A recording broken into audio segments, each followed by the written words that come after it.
You're listening to Morning Edition on this Wednesday here on WCBU. I'm Rich Drager.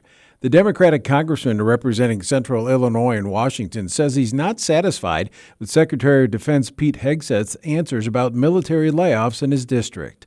Lauren Warnicki reports. In a recent hearing held by the House Armed Services Committee, Eric Sorensen questioned Secretary Hegseth about the decision to cut up to 150 jobs at Rock Island Arsenal.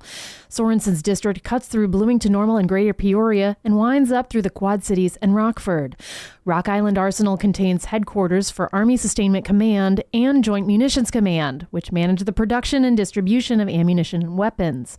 The department pegged the layoffs as surplus jobs, despite escalating need to replenish stockpiles amid the ongoing war in Iran.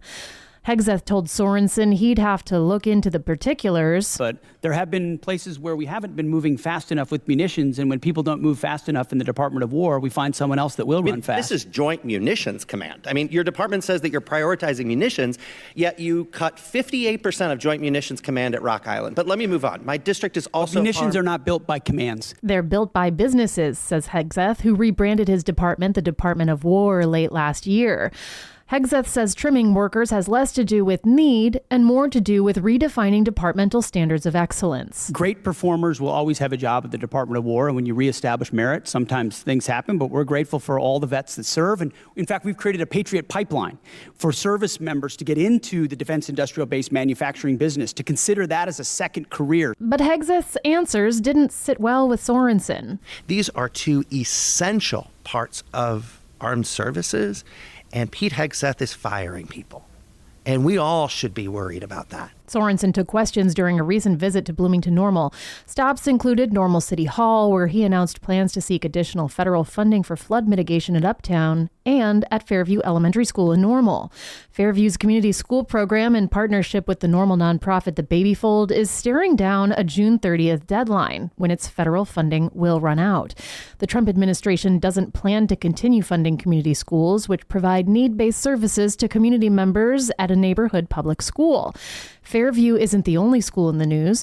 The Department of Justice named District 87 in Bloomington and Ridgeview schools in Colfax among 36 Illinois schools included in an investigation looking for evidence of content about sexual orientation and gender ideology. June 30th, educators are going to lose their jobs.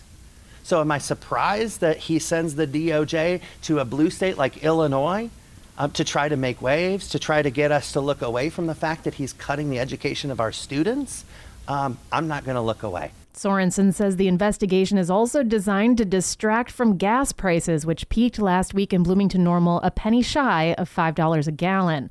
Sorensen says the House of Representatives missed an opportunity to address gas prices themselves by passing a farm bill without year-round E15.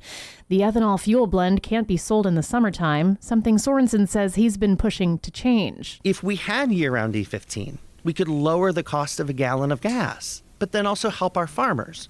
And so I was really dismayed that Republicans from the Midwest didn't stand up for our farmers. Sorensen says he'll support Iowa Republican Zach Nunn's proposed legislation on E15 after his E15 provision was stripped from the Farm Bill.